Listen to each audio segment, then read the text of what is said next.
pulled my thumb off that line, not pull my thumb off the line, my big old thumb out of the way. We'll torque them to the appropriate spec with a little bit of blue Loctite. One of my favorite things about these old cars. Listen how the door shuts. Nice and solid. Switch hands here. Yee, awkward recording. Oh, I wanted to show you guys the brake fluid that came out of this thing. Check this out. Look at that brake fluid. Yum. It's got a bunch of sediment in the bottom. That was on the initial brake bleed, and we weren't getting any better pedal feel. There is clean fluid coming out of all the bleeder ports, but we were not getting any better pedal feel. That's what led me to think that we might have some issues going on with the power brake booster. I didn't know if we were not getting enough vacuum, but when I pulled the line out of the brake booster, we had plenty of vacuum. Even with this engine having a decent sized cam in it, we are getting plenty of vacuum. So that obviously led me to diagnosing it a little bit more. And when I popped the cap off the master cylinder, I noticed that both reservoirs were low, but the rear reservoir was completely empty. Now, what happens when those diaphragms get damaged on the inside of the brake booster, it's like a rubber diaphragm, and when they sit and not being moved, they get very, very brittle. I'm thinking that it was sucking the brake fluid into the brake booster, so. But Austin is on his way back with all of the appropriate parts. We're gonna replace that guy right there, so let's get after it. Just kidding, I didn't want to wait to start it up. So I'm gonna start it up now. Hop up in here, my short self. Well, not a bad place to be. Here, the fuel pump priming up, all the gauges come on. I've got the vintage air shut off. It's got all the controls over there and it all works. It's gonna need to recharge, but no big deal. Fuel pump primed, not even touching the gas. She's a little warm, the electric choke. Here, give it a little bit.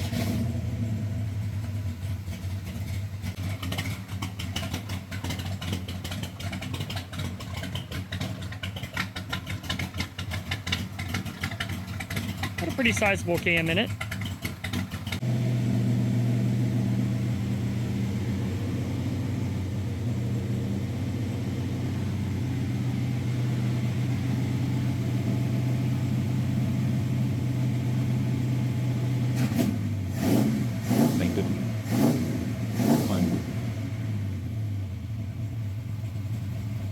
She idles right back down to 1,000.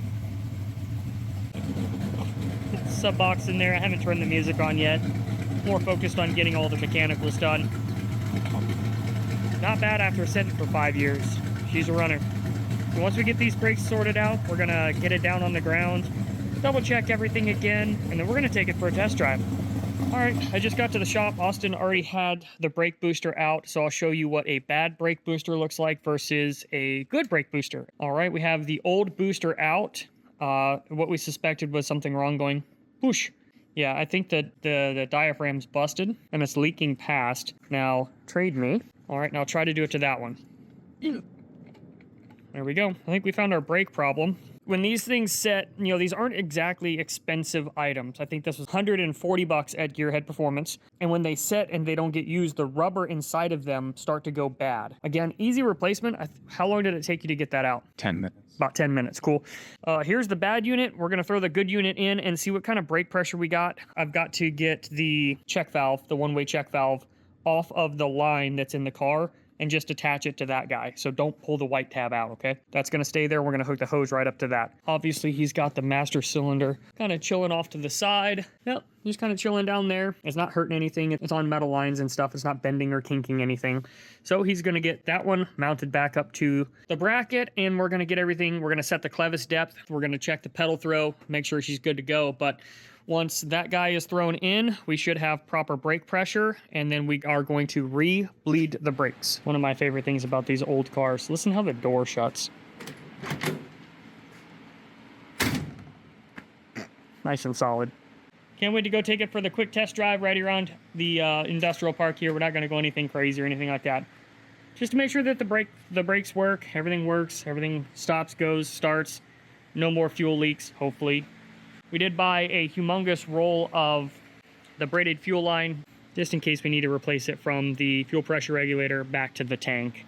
You know, when these cars set for quite some time, they tend to, the hoses rot and all that other stuff, which is what we found on the fuel filter side. So, you know, once we did the oil change, the tail shaft of the transmission, that seal had a pretty good leak, and it was leaking quite a bit of fluid. I've already removed the drive shaft on this. I've already knocked the new seal in, put the drive shaft back on. We'll take it for a test drive tomorrow when I get the new U-joint bolts in.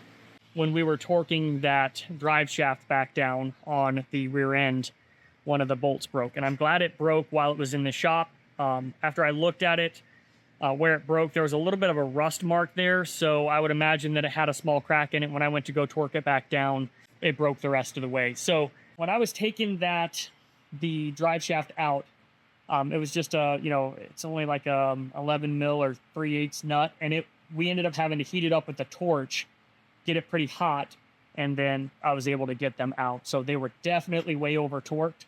So that should have been a telltale sign. I should have just went ahead and replaced them anyway, but shame on me for not doing that immediately, from the experiences that I've had in the past. The new ones come in, we'll torque them to the appropriate spec with a little bit of blue Loctite, and we'll get this thing sorted out. All right, guys, it has been already a crazy week here at the shop. Good news is we've got the Tri Five done. It's completely done. So we also have a couple more projects in here as well. We're rolling, but I wanted to show you guys the Tri Five. It's completely done. We'll take a quick cruise in it, get it all started up, and I'll show you guys that. There she is, all done. It's been freshly detailed. Everything looks great. They did a really good job. We were in the process of doing the test drive before I went on vacation, and unfortunately, one of the U-joints had failed. We ended up having to put that on hold until I got back from vacation, but it was a quick 15-minute fix. We've already done a quick cruise around the block. It's looking good. It's a beautiful car. Again, it's an older resto mod, but it presents very, very well. Let me go grab the keys, and we'll take it for a quick test drive.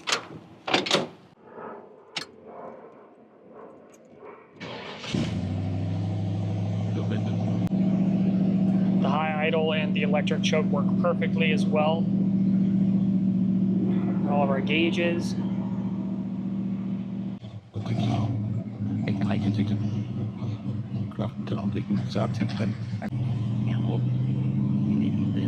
Nice and smooth. Got all the brakes all sorted out. Stops way better now. We actually had the brake booster fail, and there was a couple leaks in the rear brake lines. So I had to get all that fixed. Still hesitates a little bit, just like that right there. But again, it's not ran in 5 years. Get everything cleaned out, get some new fuel ran in it. We could also be running low on fuel. It didn't have but maybe 10 gallons in it. Right back here at the shop. Quick run around the block. And there we have it.